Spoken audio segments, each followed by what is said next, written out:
Hello again.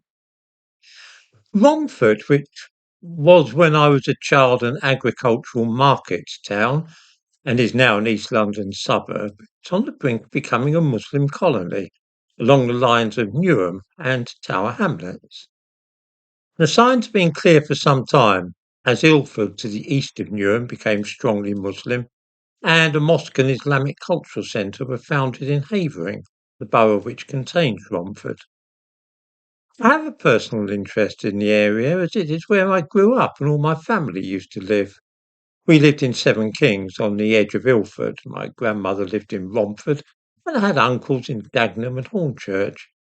I also had a bunch of cousins in East Ham, now the heart of Newham. When I was a child, Romford Market was for farmers. It was full of livestock. The thumbnail to this video shows the cattle market there in the 1950s in Romford. We used to visit my nan quite often, so I remember this vividly. Romford was a small, peaceful English town.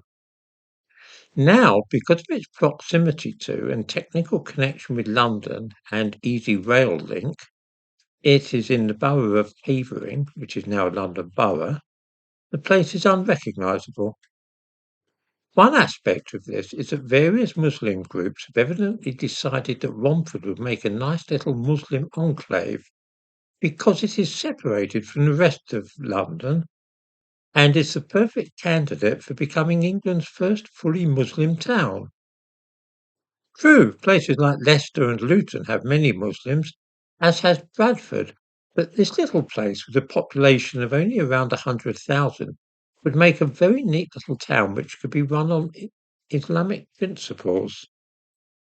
So it is that the first specifically Muslim school has lately been opened there. It is nominally open to pupils of other faiths, but that's just a scam in order to get the funding as a maintained school, that is to say, one paid for by the taxpayer. In fact, every single child there is Muslim. The next stage is to build a very big and obtrusive mosque. Havering already has an Islamic centre which doubles as a mosque, but it's a bit out of the way, and the Muslims want this new mosque to be very prominent. It will be in South Street, the main street which connects Romford Station with the marketplace, or what used to be the marketplace. The writing is on the wall for Romford, and the white flight from the town has been accelerating in recent years. There is an irony here, because Romford was itself largely full of East Enders who made the move from the crowded streets of the East End into Essex. It was rather like Loughton and Harlow in that respect. Now, these people are fleeing even further out into Norfolk and Lincolnshire. I fear this is all in vain, because as fast as people move to areas such as that, the government arranged for new batches of immigrants to be sent to those places as well. I give a couple of links about all this in the description to this video.